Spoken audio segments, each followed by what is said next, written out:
Bom, então retomando aqui do clipe anterior, nós temos essa relação aqui que define, né, o número de Biot, uma razão entre diferença de temperatura. Notem que esse numerador ele é a diferença de temperatura característica dentro do corpo e o denominador é a diferença de temperatura característica no fluido, certo?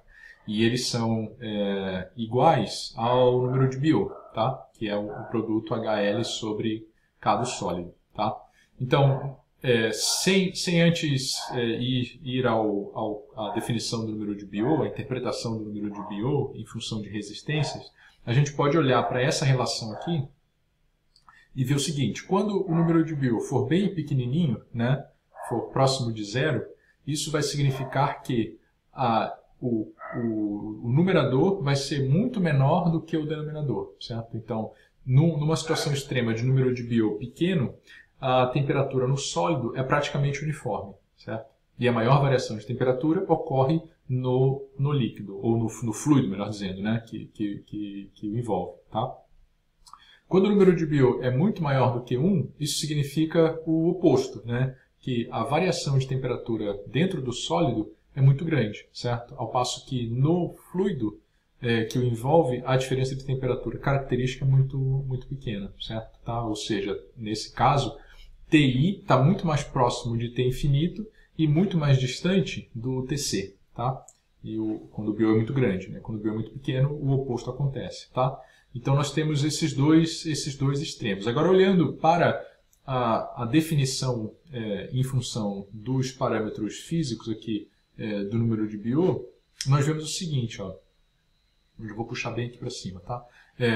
O número de Biot ele é dado, pode ser escrito dessa forma: LC sobre KS dividido por 1 sobre H, né?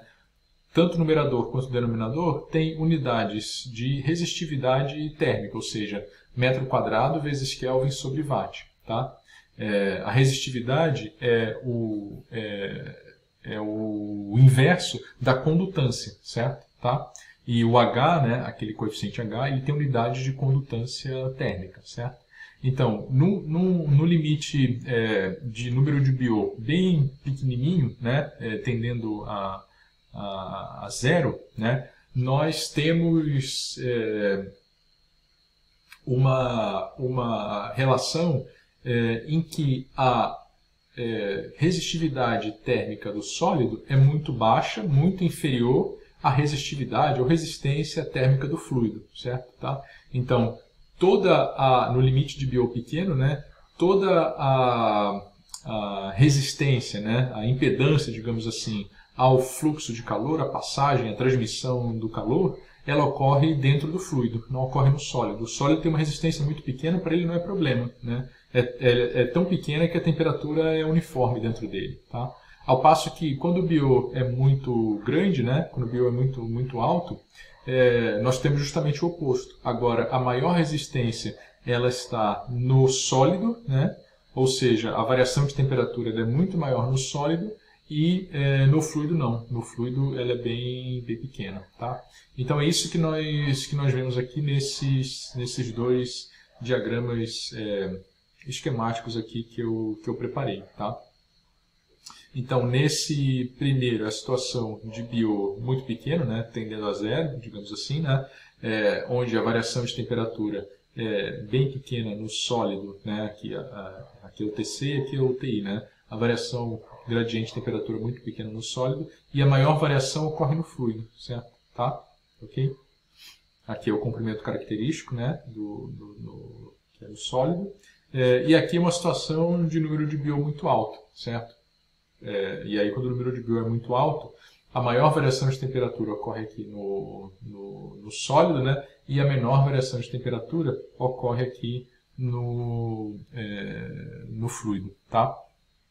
Uma vez que o H é muito alto e ele propicia a condução de calor, ou a transmissão de calor, melhor dizendo, a acontecer lá no fluido com maior facilidade, tá? E, na verdade, o sólido, nessa situação de Biot muito alto, é que está trancando, digamos assim, a transferência de calor, tá? Então, antes de ir para a parte de transferência de massa, né, o que nós podemos observar aqui, a partir de toda essa análise que nós fizemos do número de Biot, é o seguinte: se o número de Biot é pequeno, né, muito pequeno, muito inferior à unidade, então o sólido ele é aproximadamente isotérmico. Tá? Essa é uma observação muito forte, né, muito importante, porque eu posso ter a geometria mais complicada do mundo, né? Se a resistência térmica não estiver ali, não importa para a transferência de calor eu calcular o campo de temperatura dentro daquele corpo, né? Porque se o número de Biot tender a zero ali, ele vai ser praticamente uniforme e eu posso transformar um problema que é originalmente tridimensional, né? Um corpo de geometria complexa, num problema de 0 dimensões, né? Então, por isso que a gente chama de redução de dimensões, né? Então, a primeira coisa que a gente tem que olhar num problema, principalmente em problemas multidimensionais, transientes, né, é calcular o número de Biot. Tá? Calcula o número de Biot e veja se o número de Biot é muito pequeno, muito inferior à unidade. Né? Se ele está ali próximo de 0,1, abaixo de 0,1, isso já é uma dica de que não vai fazer muita diferença para o cálculo, por exemplo, da taxa de transferência de calor, aquele campo de temperaturas no sólido. Tá? Ele vai respeitar uma distribuição que é praticamente homogênea. Tá? Então isso é muito, muito importante. E na outra ponta, né, no número de Biot tendendo a infinito, né, um número de Biot muito, muito, muito elevado, isso vai fazer com que essa resistência térmica aqui no fluido seja tão pequena, né, que a temperatura na interface TI, que é a temperatura do sólido, por exemplo, no raio da gota, né, no raio da partícula, alguma coisa assim, ela vai tender a temperatura até infinito. Tá? Então, do ponto de vista de condição de contorno, eu tenho uma condição de contorno que vai ser de potencial prescrito. Tá? Equivale a dizer que a temperatura aqui, para quem está calculando a condução dentro do sólido, vai ver uma temperatura igual a T infinito aqui na parede, tá? E isso facilita também a solução das equações, tá? Bom, então agora a gente pode passar para o conceito de número de Biot na transferência de massa, tá? E aí vamos considerar também uma situação análoga, ou seja, uma situação em que o fluxo de massa interfacial é muito pequeno, tá? É baixo o fluxo, ou seja, aquele efeito de advecção, o MI, né? o efeito de sopro, o fluxo normal induzido pelo processo de evaporação, por exemplo, ele é pequeno, tá? Como, por exemplo, na transferência de massa envolvendo uma substância pouco volátil. Tá? Então acho que isso agora já está ficando mais fácil de vocês entenderem essas diferentes situações. Mas se eu tenho um líquido que não gosta de evaporar, né, que tem uma pressão de vapor muito baixa, digamos assim, o seu processo de transferência de massa interfacial ele vai ser um processo de baixo fluxo, ou seja, que tem a componente advectiva muito pequena, desprezível. Tá?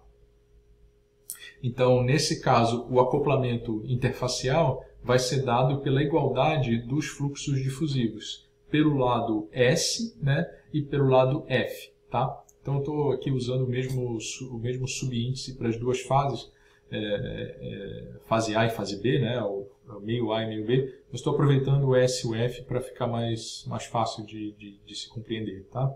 Então, da mesma forma que para o lado do fluido, nós, na transferência de calor, substituímos essa expressão lá foi de Fourier, aqui é de Fick, né, por uma lei de resfriamento, né, para a transferência de calor, nós vamos fazer a mesma coisa aqui na transferência de massa. Tá? Então, em termos do que é chamada uma condutância de massa, né, esse fluxo de massa difusivo aqui do fluido vai ser escrito como um produto de uma condutância de massa, que faz as vezes do H, né, vezes uma diferença de frações. Tá? Como a gente tá trabalhando aqui na base mássica, vai ser uma diferença de frações mássicas, e essa condutância de massa ela tem unidade de fluxo, ó, porque como o y é adimensional, né, ela tem unidade de fluxo, ela vai ser quilograma por metro quadrado por segundo. Tá? Então, nós fazemos essa igualdade aqui, né? Fazemos essa igualdade, aqui já é a relação, né? Já substituí o ρf pelo g delta y e já tenho a relação de acoplamento aqui, tá? Então esse G aqui faz as vezes do H e a bolinha continua sendo de baixo fluxo, tá? Uma vez que um fluxo de massa interfacial mais elevado, seja ele positivo de evaporação ou negativo de condensação, ele vai induzir a uma distorção do perfil, tá? Como a gente viu lá no tubo de Stefan. Então, fazendo a mesma análise de ordens de grandeza, nós podemos escrever esse fluxo aqui, né, de Fick pelo lado do sólido como uma relação em que a derivada na interface é aproximada por um quociente entre uma diferença de frações mássicas divididos por uma distância, tá? Seria um del x, del r, um del x, del y, por exemplo, tá? Então, o ρs vezes a difusividade permanece, né? O dx1 vira x1 na interface menos x1 no centro, mas aí troca de ordem aqui, né? Porque eu tenho sinal negativo. E aqui seria o LC menos zero, certo? Ou o H, né, a altura, o L, a altura do filme, menos zero, tá? Uma coisa assim, tá bom? E aí eu vou igualar, de novo, substituindo, né, essa expressão aqui, né, na equação de cima, eu vou igualar a expressão de ordem de grandeza com a lei de resfriamento para transferência de massa, tá?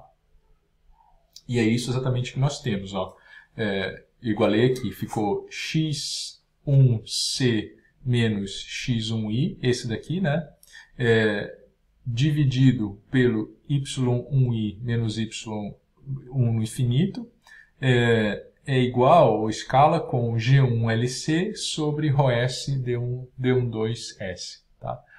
Aqui nós temos apenas um comentário, né, que é interessante, que é o seguinte, ó, lá na transferência de calor, nós tínhamos do lado de cá, na expressão análoga a essa daqui, uma relação entre diferenças de temperatura, né, quando fomos definir o BO de transferência de calor. Né, era a diferença de temperatura dentro do sólido, né, dividido pela diferença de temperatura no fluido. Aqui é o que está acontecendo. Sim, eu tenho uma diferença de frações mássicas no sólido, né, no corpo, e uma diferença de frações mássicas no fluido. Porém, essas frações mássicas estão escritas em função de grandezas distintas, né? Uma é x e a outra é o y. Tá? Eu digo distintas porque nós sabemos que existe aquela descontinuidade na interface. Tá? Então, existindo essa descontinuidade na interface, eu não tenho... eu tenho que... Seria ideal que eu pudesse colocar essas concentrações, ou essas frações mássicas, na mesma referência, tá? Com a mesma referência. Ou seja, seria interessante que eu pudesse normalizar o x 1c menos x 1i por alguma coisa que fosse x e não fosse y. Tá? E para fazer isso, eu vou lançar mão da relação de equilíbrio termodinâmico, certo? Então, eu sei que o equilíbrio termodinâmico me permite converter fração mássica pelo lado do gás em fração mássica pelo lado do sólido a partir de um coeficiente de partição, né? Que é aquela constante de equilíbrio que na lei de Raoult, em função de frações molares, é uma relação de pressões, né? E para equilíbrio sólido-gás, por exemplo, é uma relação que envolve a solubilidade, tá? Então isso aparece aqui. Eu vou dar uma pausa aqui, pessoal, porque está chegando nos 15 minutos e fica difícil de carregar o vídeo no YouTube se ele tem mais do que 15 minutos, tá? Mas aí eu termino com um vídeo bem curtinho ali, tá?